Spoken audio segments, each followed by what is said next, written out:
La ley y la gracia, segunda parte. En esta ocasión, compartiremos con los escuchas una manera muy particular lo que Dios nos ha permitido adoptar para obtener información no literal, sino esquemática, por medio de la historia de Jacob, el que después fuera Israel, sus hijos y sus esposas. Es decir, el esquema familiar que profetizaba la vida de toda una gran familia del pueblo de Israel.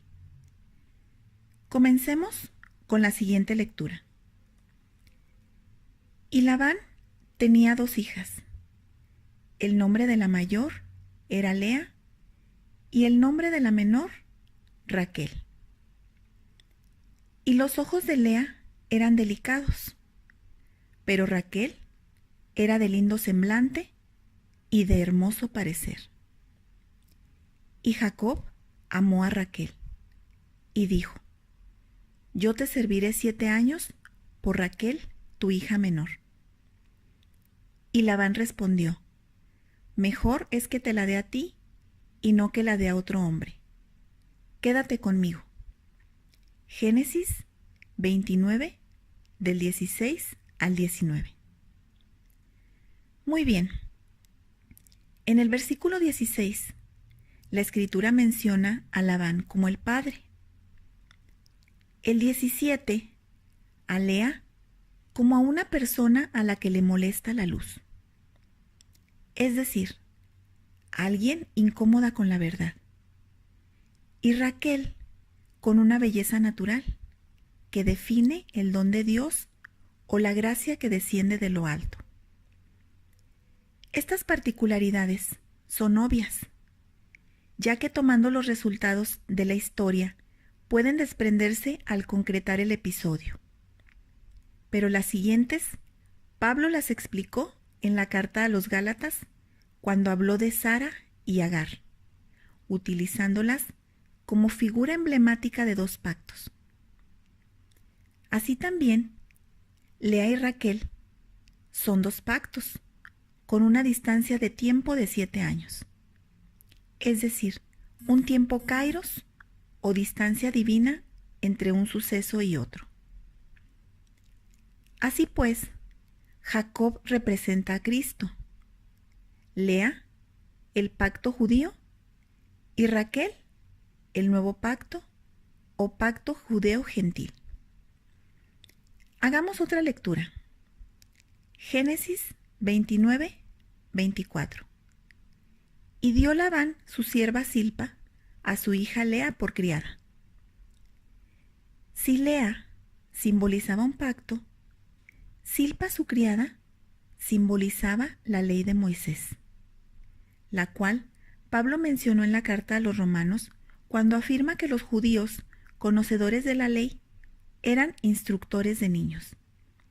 Romanos 2:20. Instructor de los indoctos, maestro de niños, que tienes en la ley la forma de la ciencia y de la verdad.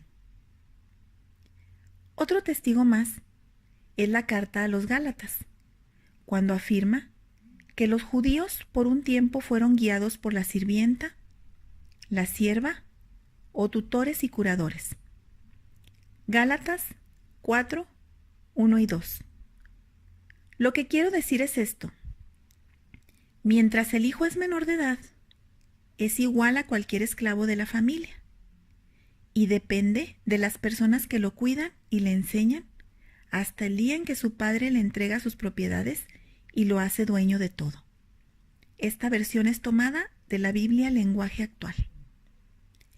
Si Lea y Silpa eran el pacto judío y la ley de Moisés, entonces Raquel y Bilha eran el nuevo pacto y la ley de Cristo. Génesis 29, 29. Y dio Labán a Raquel, su hija, su sierva Bilha, por criada. ¿Qué tenemos pues como la casa judía? Los hijos de Lea, de Silpa y de Bilha. 10 hijos para entrar en la escena. la parte fundamental de esta alianza, es decir, el pacto de la ley y el ministerio de la muerte. Estos 10 hijos eran sombra del futuro, ya que ellos eran específicamente 10 pastores que cuidaban las ovejas de la casa de Israel, los cuales tenían en sí mismos una mala conducta y por ministerio matar al hijo predilecto del Padre, al amado. Todo este doble sentido tiene todo el ministerio de muerte de las 2 tablas de piedra de Moisés, según Pablo en 2 Corintios 3:7. Y si el ministerio de muerte, grabado con letras en piedras, fue con gloria, la persecución que ellos urdieron en contra de José era sombra y figura del proceso de condenación sobre Cristo por medio de la ley, acusándole de sanar en el día de reposo. Muy bien, regresemos a las ovejas que Jacob pretendía obtener como pago por el cuidado que él realizó durante su estancia con Labán. Porque este hecho tiene una peculiaridad relacionada directamente con el artículo anterior de la ley y la gracia, cuando explicamos la superficialidad con la que algunos judíos confundieron la espiritualidad de la gracia que estaba implícita en la ley de Moisés. ¿Por qué? Por el asunto de los sepulcros blanqueados que por dentro solo tenían huesos de muerto. Es decir, la diferencia entre el comportamiento y la actitud. Jacob es sinónimo de engañador o usurpador, de manera que este engañador marcaba superficialmente con colores de las varas de avellano. Este es un detalle con mucha trascendencia, puesto que la ley también se llama vara, ya que esta era la parametría para medir al pecador. Muy bien, Jacob distinguía con una señal muy particular en el exterior del cuerpo de la oveja, es decir, el comportamiento o la superficie exterior de un sepulcro blanqueado, escogiendo las más fuertes, encontrando que los más esforzados para corregirse a sí mismos embonaban con esta peculiaridad y eran robados por el engañador. No así las ovejas débiles, que quedaban en manos del dueño del rebaño, con las cuales viene a nuestra memoria la frase expresada por Pablo cuando Dios le dijo: en tu debilidad se perfecciona mi poder, porque cuando eres débil, eres fuerte. Porque entonces Dios sostenía la situación. Por tanto, esta peculiaridad listaba o manchaba a los creyentes que se esforzaban en cumplir la ley como una marca de propiedad del engañador, ya que la vara era sinónimo de la ley, y esforzarse era contrario a tener fe, a dejar que Dios hiciera las cosas en el alma del creyente, y perdieron la gracia, convirtiéndola en trabajo forzado, en esclavitud. Por esta razón, Jesús les dijo en Juan 8:39, respondieron y le dijeron: nuestro padre es Abraham. Jesús les dijo: si fueseis hijos de Abraham, las obras de Abraham haríais. Es claro que los hijos de Dios son los de la fe, y no los que se esfuerzan por cumplir, ya que los fuertes, según la historia de Jacob, pasaban a ser propiedad del engañador, y los débiles del dueño de las ovejas. Por otra parte, los 10 pastores de la casa de Israel urdieron la persecución en contra de José, y esto es sombra de la condenación que Satanás había urdido en contra de Jesús con los 10 mandamientos de Moisés que pastoreaban al pueblo judío, las ovejas de la casa de Israel. Es pues la persecución de José figura y sombra de la persecución de Cristo el Señor.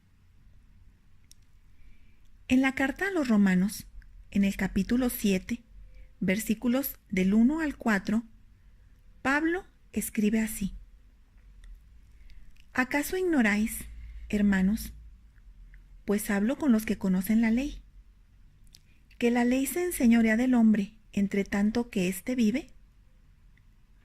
Porque la mujer casada está sujeta por la ley al marido mientras éste vive. Pero si el marido muere, ella queda libre de la ley del marido. Así que, si en vida del marido se uniere a otro varón, será llamada adúltera. Pero si su marido muriere, es libre de esa ley, de tal manera que si se uniere a otro marido, no será adúltera. Así también vosotros, hermanos míos, habéis muerto a la ley mediante el cuerpo de Cristo, para que seáis de otro, del que resucitó de los muertos, a fin de que llevemos fruto para Dios. Este acto de adulterio también era un desatino constante entre los feligreses judíos, pues es obvio que tenían fe, pero también se esforzaban en cumplir, de manera que dicho adulterio también tuvo una advertencia o figura en la misma vida de Jacob. ¿De qué manera? Jacob estaba esforzándose por obtener la primogenitura después de que Dios ya le había dicho a su madre que el mayor serviría al menor.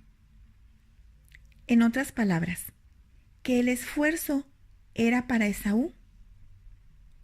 No obstante, el robo de la primogenitura mostró la cara del adulterio cuando su padre le dijo: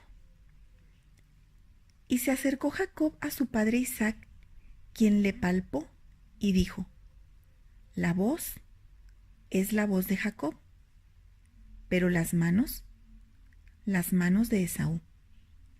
Génesis 27:22. ¿Qué tenemos pues en este versículo? A la madre, que es figura de una congregación, esforzándose y también creyéndole a Dios, teniendo como resultado el adulterio que narra Pablo en la carta a los Romanos, con hijos que tienen la piel o los rasgos exteriores del primogénito, pero la voz del engañador. Y con esta misma relación, el siguiente versículo, Génesis 35:22.